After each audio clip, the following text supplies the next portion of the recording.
Hello everyone, welcome to our channel. So बच्चों लोग हम लोग पढ़ रहे हैं क्लास 11th बिजनेस स्टडीज। और बच्चों आज हम लोग यहाँ पर रिवाइज करने वाले हैं अपना chapter number 6 social responsibility and business ethics with hour one shot revision. So detail chapter पढ़ने के बाद वन शॉट रिवीजन हो जाते हैं बहुत ही ज़्यादा ज़रूरी, क्योंकि आपको लास्ट में देखना होता है कि अच्छा हमने कितना पढ़ लिया और कितना हमें याद है। तो चलिए वन शॉट रिवीजन के साथ अपनी तैयारी को और भी बेहतर बनाते हैं। तो फटाफट से अपनी अटेंडेंस लगा दीजिए और फिर हम स्टार्ट करते हैं अपना आज का रिवीजन। सो बच्चों चैप्टर का नाम है social responsibility and business ethics. ये चैप्टर आपको इस बारे में जानकारी देता है कि जब आप एक बिजनेस करते हैं तो बिजनेस करते समय ऐसी बहुत सारी सोशल एक्टिविटीज हैं जो आपको परफॉर्म करनी चाहिए, जो कहीं ना कहीं आपके बिजनेस की सक्सेस के लिए ज़रूरी है, क्योंकि सोसाइटी में अपनी एक अच्छी इमेज बनाना भी आपके लिए बहुत ज़रूरी है। और जिस सोसाइटी से आपका बिजनेस चलता है डेफिनेटली उसके वेलफेयर के बारे में तो आपको सोचना ही है। कोई भी ऐसी एक्टिविटी में आपको इन्वॉल्व नहीं होना जिससे हमारी सोसाइटी को किसी भी तरीके का कोई हार्म हो जाता हो, क्योंकि वहीं से आपको सारे रिसोर्सेज भी मिलते हैं और आप जो आउटपुट प्रोड्यूस करते हो अल्टीमेटली वो आउटपुट आप अपनी सोसाइटी को जाकर ही बेचते हो। ऑन दी अदर हैंड हमारे पास एक और यहाँ पर कॉन्सेप्ट है बिजनेस एथिक्स, जो इस बारे में आपको बताता है कि बिजनेस करते हुए क्या सही है और क्या गलत। कि आप जब बिजनेस कर रहे हो तो आपको अपने कस्टमर को सही सामान देना है सही प्राइस पर, गवर्नमेंट को ऑनेस्टली टैक्स पे करना है। तो ये सारी चीज़ें बिजनेस एथिक्स के अंदर आती हैं। तो चलिए देखते हैं कि चैप्टर हमें और क्या क्या बातें बताता है। तो सबसे पहले स्टार्ट करते हैं with the meaning of social responsibility. Social responsibility कहती है कि किसी भी बिजनेस की एक ड्यूटी है कि आपको सोसाइटी के वेलफेयर के लिए काम करना है। अल्टीमेटली आपको बिजनेस भी आपकी सोसाइटी से मिलता है, तो ये आपकी कहीं ना कहीं मॉरल ड्यूटी बनती है कि आप भी उनके लिए कुछ काम करें। और यहाँ पर सिर्फ आप इस बारे में ना सोचें कि आपको सिर्फ प्रॉफिट कमाना है, बल्कि इस बारे में सोचें कि सोसाइटी भी आपसे कुछ एक्सपेक्ट करती है, तो उन सोशल वैल्यूज और उन एक्सपेक्टेशंस को पूरे करने की जिम्मेदारी भी आप ही की बनती है। So doing the right thing even if the law doesn't require it. और ऐसे काम करना जो लॉ तो नहीं कह रहा है लेकिन फिर भी तुम कर रहे हो। लॉ नहीं कहता कि जगह जगह जाकर पेड़ लगाओ लेकिन तुम तब भी पेड़ लगा रहे हो। लॉ नहीं कहता तुम्हें कि तुम चैरिटी करो लेकिन तुम तब भी कर रहे हो। तो कई हद तक तुम अपनी सोशल रिस्पॉन्सिबिलिटी निभा रहे हो। ठीक है, अब एग्जाम्पल के तौर पे अगर हम देखें कि एक फैक्ट्री क्या करती है, उसके फैक्ट्री से जो भी वेस्ट रिलीज होता है वो इस बात को इंश्योर करती है कि वो वेस्ट किसी भी तरीके से वाटर पॉल्यूशन को कंट्रीब्यूट ना करे। तो उस वेस्ट को सही से मैनेज करना अगर एक फैक्ट्री कर रही है तो वो अपनी सोशल रिस्पॉन्सिबिलिटी निभा रही है। एक प्लास्टिक कंपनी कोशिश कर रही है कि पॉल्यूशन को कम से कम किया जा सके बिना किसी लीगल ऑर्डर के, तो वो एक सोशल रिस्पॉन्सिबिलिटी निभा रही है। चलिए जानते हैं आपकी लीगल और सोशल रिस्पॉन्सिबिलिटी के बीच में क्या डिफरेंस होता है। बेटा जो चीज़ आपको लॉ करने के लिए कहे, जो चीज़ कानून कह दे कि आपको करना ही पड़ेगा, कि आपको ये काम करना ही करना है, तो वो तो आपकी लीगल रिस्पॉन्सिबिलिटी है। बट जो काम आप अपने दिल से कर रहे हो, अपनी मॉरल एक्सपेक्टेशंस के साथ कर रहे हो, तो वो आपकी सोशल रिस्पॉन्सिबिलिटी है। अगर कोई चीज लीगली कह दी गई है, लॉ बन गया है, तो वो कंपलसरी आपको करना ही पड़ेगा। उस जिम्मेदारी को निभाना आपके लिए यहाँ पर क्या हो जाएगा, मैंडेटरी हो जाएगा। बट वहीं पे सोशल रिस्पॉन्सिबिलिटी एक वॉलेंटरी एक्ट है कि आपकी इच्छा है भाई कि आप ये ट्री प्लांटेशन करना चाहते हो या नहीं करना चाहते हो, that is up to you. Example, जैसे कि हमारे पास एक मिनिमम वेज लेगिस्लेशन एक्ट है जो ये कहता है कि यहाँ पर सभी वर्कर्स को मिनिमम वेजेस कितनी मिलनी चाहिए। तो अगर कोई भी इसका उल्लंघन करता है तो उसके ऊपर पेनल्टीज और पनिशमेंट्स जाती हैं। बट सोशल रिस्पॉन्सिबिलिटी के लिए ऐसा कुछ नहीं है। आप यहाँ पर ट्री प्लांटेशन कर रहे हो, चैरिटी कर रहे हो, तो यहाँ पर इस तरीके से कोई आपके ऊपर बाउंडेशन नहीं है कि आपको ये काम करना है। तो इसके एग्जाम्पल्स आप देख सकते हैं कि क्या है, और इसके एग्जाम्पल भी आपने देख ही लिए होंगे। तो लीगल रिस्पॉन्सिबिलिटी बेसिकली क्या है, मस्ट डू, करना ही पड़ेगा, ये करो। बट सोशल रिस्पॉन्सिबिलिटी क्या है, शुड डू, करना चाहिए। ठीक है, अब क्यों सोशल रिस्पॉन्सिबिलिटी बेटा जरूरी है, क्योंकि कहीं ना कहीं सोशल रिस्पॉन्सिबिलिटी तुम्हें एक अच्छा इंसान बना रही है, तुम्हें ये बता रही है कि मॉरली क्या राइट है, लीगली क्या राइट है उसको छोड़ दो। लीगल चीजें क्या कहती हैं वो तो देखो आपको माननी ही माननी है, बट मॉरली क्या सही है ये आपको यहाँ पर बताया जाता है। और कहीं ना कहीं आपको बैलेंस बनाना होगा पब्लिक वेलफेयर और प्रॉफिट में। क्योंकि देखो ये बात भी बिल्कुल सही है कि बहुत ज़्यादा अगर आप सोशल एक्टिविटीज़ में जाएंगे, बहुत ज़्यादा सोशल वेलफेयर कर रहे हैं, आप चैरिटी कर रहे हैं, तो फिर प्रॉफिट कैसे कमाएंगे, आप बिजनेस कैसे चला पाएंगे अपना। आपको मैं हमेशा ये बात समझाती हूँ ना कि आप दान भी तभी कर सकते हैं जब आपकी जेब में पैसा हो, चैरिटी भी तभी हो पाएगी ना ज़्यादा से ज़्यादा जब आपके पास कुछ होगा। तो यहाँ पर आपके पास कुछ होने के लिए आपको बिजनेस करना पड़ेगा, तो आपको एक बैलेंस बनाना होगा अपने प्रॉफिट मैक्सिमाइजेशन में और अपने सोशल वेलफेयर में, तभी आप दोनों ही चीज़ों को अच्छे तरीके से कर पाएंगे।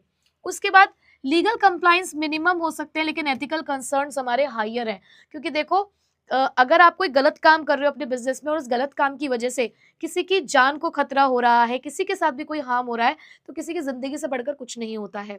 ठीक है, तो लॉ तो ठीक है, वो कुछ चीज़ों के ऊपर वर्क करता है जो उसको देख रही हैं, बट एथिकल कंसर्न उससे कहीं आगे जाकर बात करते हैं। ठीक है, सो आई होप कि यहाँ तक आपको समझ आ गया होगा। बेटा अब बात करते हैं कि वो कौन से पॉइंट्स हैं जो ये कहते हैं कि सोशल रिस्पॉन्सिबिलिटी निभाना चाहिए, मतलब वो कौन से आर्ग्यूमेंट्स हैं, या आपको ये इस तरीके से पूछा जाता है what are the case for the social responsibility, कि सोशल रिस्पॉन्सिबिलिटी के फेवर में आप क्या बातें कहेंगे कि क्यों किसी बिजनेस को ये सोशल रिस्पॉन्सिबिलिटीज निभानी चाहिए। तो उसके लिए अब प्यारी प्यारी बातें हो रही हैं, तो मम्मी को तो आना पड़ेगा ना। सो माँ हेल्दी जूस केक बिस्किट लाओ, माँ हेल्दी केक और जूस बिस्किट लाओ। तो बेटा यहाँ पर एम से है बच्चों हमारे पास मेंटेनेंस ऑफ सोसाइटी, ए से हमारे पास अवेलेबिलिटी ऑफ रिसोर्सेज, अनदर ए है हमारे पास अवॉइडेंस द गवर्नमेंट रेगुलेशन, मतलब अवॉइड गवर्नमेंट रेगुलेशन। जो हेल्दी का एच है वो हमारे पास यहाँ पे नीचे एक पॉइंट है होल्डिंग द बिजनेस रिस्पॉन्सिबल। उसके बाद जे जूस का जे है बेटा justification for existence and growth, cake का सी है बेटा converting the problem into the opportunities, B से है हमारे पास better environment for the business, और एल से है बेटा हमारे पास long term interest of the business. ठीक है, तो चलिए वन बाय वन अब इन पॉइंट्स को समझते हैं। सबसे पहला पॉइंट है justification for existence and growth. हम क्यों कह रहे हैं कि आपको सोशल रिस्पॉन्सिबिलिटी निभानी है, क्योंकि सभी बिजनेस का एक मेन मोटिव होता है प्रॉफिट मैक्सिमाइजेशन। कोई भी बिजनेस ये नहीं कहेगा कि मैं प्रॉफिट के लिए काम नहीं करता हूँ। हर एक बिजनेस सोसाइटी में आया है प्रॉफिट को कमाने के लिए, बट प्रॉफिट कब बनेगा, जब आप ज्यादा से ज्यादा कस्टमर को अपने साथ कनेक्ट कर पाएंगे। और कस्टमर आपके साथ कनेक्ट कब होगा, जब ज्यादा से ज्यादा सोशल रिस्पॉन्सिबिलिटी निभाएंगे, जब आप उसको अपना बनाएंगे। तो किसी भी बिजनेस की एग्जिस्टेंस और ग्रोथ के लिए बहुत जरूरी है कि आप सोसाइटी को अच्छे तरीके से सर्व करें। अच्छा सामान बेचोगे तो वो बार बार आएगा आपके पास, बार बार आएगा तो आपका कस्टमर बेस बनेगा, आपका कस्टमर बेस बनेगा तो प्रॉफिट अपने आप इंक्रीज हो जाएंगे। दूसरा long term interest of the business. Market में वही लोग टिक पाते हैं जो सही तरीके से काम करते हैं। जो लोग आते ही सिर्फ अपने लिए हैं, अपना फायदा करने के लिए, लोगों को नुकसान पहुंचाने के लिए आते हैं, मानती हूँ कि हो सकता है वो बहुत जल्दी अमीर बन जाते हैं, बहुत जल्दी पैसा कमा लेते हैं, लेकिन लंबे समय तक मार्केट में टिक नहीं पाते। तो अगर आप चाहते हो कि मार्केट में आप टिके रहें लंबे समय तक, तो आपको अपनी गुडविल, अपनी लॉयल्टी, अपने पब्लिक सपोर्ट के साथ काम करना है, क्योंकि यही आपको सर्वाइवल देगा। और ये सब होगा कब, जब आप अपनी सोशल रिस्पॉन्सिबिलिटी सही तरीके से निभाएंगे, आप अपने वर्कर्स को सही से वेजेस या सैलरी देंगे, आप अपनी गवर्नमेंट को टाइम से टैक्स पे कर रहे हैं, सप्लायर को टाइम से पेमेंट कर रहे हैं, इन्वेस्टर को अच्छा रिटर्न दे रहे हैं, तो ये सभी लोग आपसे जुड़े रहेंगे। उसके बाद अवॉइड द गवर्नमेंट रेगुलेशन। देखो बेटा गवर्नमेंट को भी तभी आपके पास आकर पेनल्टी या फाइन्स लगाने पड़ते हैं जब आप कुछ गलत काम करते हैं, लेकिन अगर आप सोशल रिस्पॉन्सिबिलिटी को निभा रहे हैं, सारी चीज़ों को सही तरीके से कर रहे हैं, तो गवर्नमेंट दखल अंदाजी नहीं करेगी, सिर्फ कम ही लॉ और कम ही रिस्ट्रिक्शंस आपके ऊपर लगाएगी। उसके बाद मेंटेनेंस ऑफ सोसाइटी। कई हद तक अगर आप सोसाइटी को मेंटेन करके रखते हैं तो आप यहाँ पे स्ट्राइक्स को अवॉइड कर पाएंगे। क्यों आपके वर्कर्स बिना मतलब में यहाँ पे स्ट्राइक करेंगे, क्यों यहाँ पे कॉन्फ्लिक्ट्स होंगे, क्यों सोसाइटी के साथ आपके डिस्प्यूट्स होंगे अगर आप सही काम कर रहे होंगे। तो सोसाइटी के भलाई के लिए, उसके मेंटेनेंस के लिए जरूरी है कि एक बिजनेस अपने आप को सोशली रिस्पॉन्सिबल करके चले। Availability of resources. आपको पैसा चाहिए बिजनेस को चलाने के लिए, टेक्नोलॉजी चाहिए, स्किल्स चाहिए, कहीं ना कहीं फिजिकल कैपिटल चाहिए। ये सारी चीजें आपको कहाँ से मिल रही है, ये सारी चीजें आपको सोसाइटी से मिलती हैं। तो जब आप बिजनेस एज अ बिजनेस आप इस्तेमाल कर रहे हो अपनी सोसाइटी की इतनी सारी प्रॉब्लम, अपनी खुद की प्रॉब्लम को सॉल्व करने के लिए, मतलब आप सोसाइटी का इस्तेमाल करो, इतने सारे रिसोर्सेज सोसाइटी के आप इस्तेमाल कर रहे हो अपनी प्रॉब्लम के सॉल्यूशन के लिए, तो उस सोसाइटी को आपको सही तरीके से सर्व करना चाहिए। Converting the problem into the opportunities. Social problems भी आपके बिजनेस अपॉर्चुनिटी बन सकती हैं। अब देखो ना कि मार्केट में क्या प्रॉब्लम है और उसी प्रॉब्लम को आप सॉल्व करने की कोशिश करो।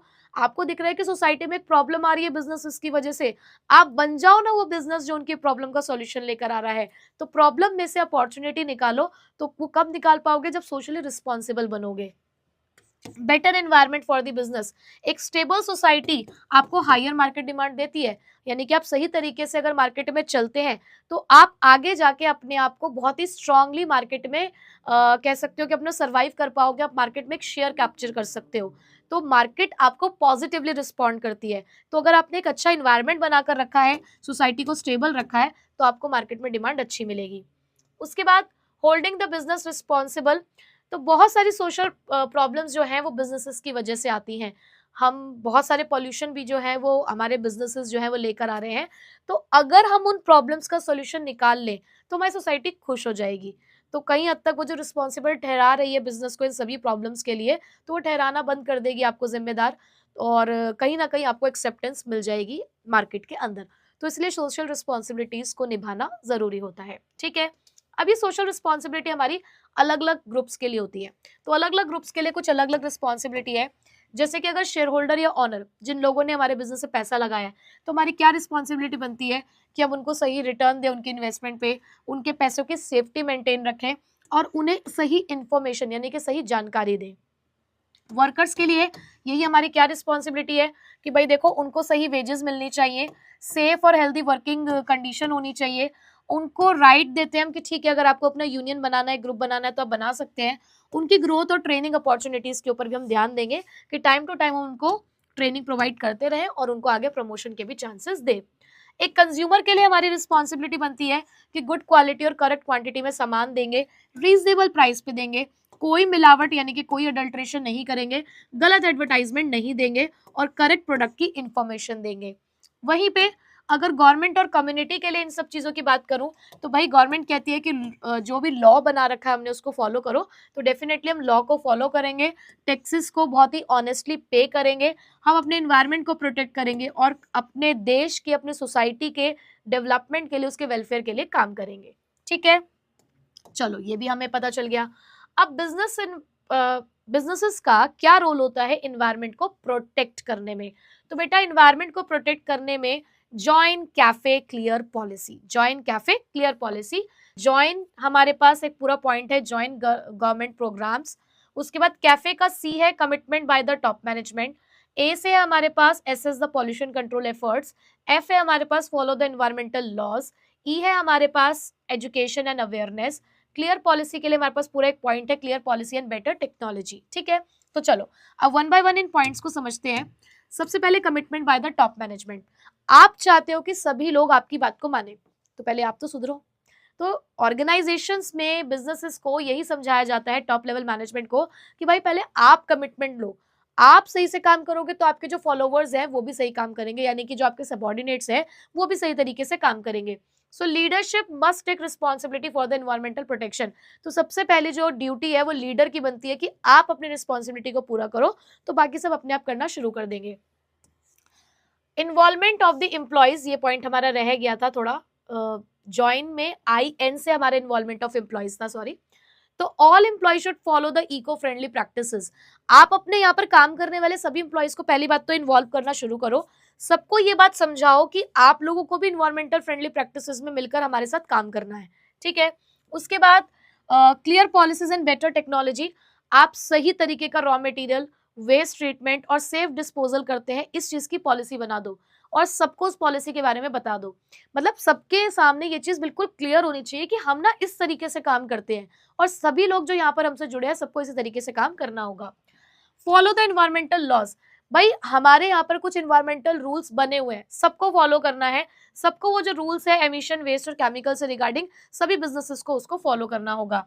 एजुकेशन और अवेयरनेस लानी होगी, आपको ट्रेन करना होगा वर्कर्स को, सप्लायर को, कस्टमर्स को कि किस तरीके से हम अपने इकोसिस्टम को प्रोटेक्ट कर सकते हैं। उसके अलावा गवर्नमेंट ने भी बहुत सारे प्रोग्राम्स यहाँ पर चला रखे हैं, जैसे कि ट्री प्लांटेशन है, रिवर क्लीनिंग है, वेस्ट मैनेजमेंट है। तुम्हें ज्यादा से ज्यादा इनके प्रोग्राम से पार्टिसिपेट करना है और इनकी मदद करनी है।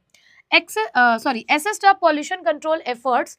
आपको क्या करना है, रेगुलरली ऑडिट करो इम्प्रूव करो अपने मेथड्स को ताकि लॉन्ग टर्म सस्टेनेबिलिटी बन सके। मतलब ऐसा नहीं कि एक बार आपने प्रोग्राम चालू करके छोड़ दिया, एक बार आपने मेथड बना दिया, नहीं, आपको टाइम टू टाइम उसको रिव्यू भी करना है। जो भी पॉल्यूशन कंट्रोल एफर्ट्स है उसको टाइम टू टाइम आपको इवैल्यूएट करना है, ठीक है। तो ये तो रोल था हमारे बिजनेसेस का इन्वायरमेंटल प्रोटेक्शन के अंदर। अब बेटा बिजनेस एथिक्स क्या होता है? तो बिजनेस एथिक्स सीधे आपके मन की आवाज है जो आपको ये बताता है दैट व्हाट इज राइट और व्हाट इज रॉन्ग, क्या सही और क्या गलत, उसके बीच का फर्क बताता है आपको एथिक्स। और बिजनेस एथिक्स की अगर हम बात करें तो ये वो मॉरल प्रिंसिपल्स हैं जो आपके बिजनेस के बिहेवियर को गाइड करते हैं कि बिजनेस करते हुए आपको किस तरीके से रहना है।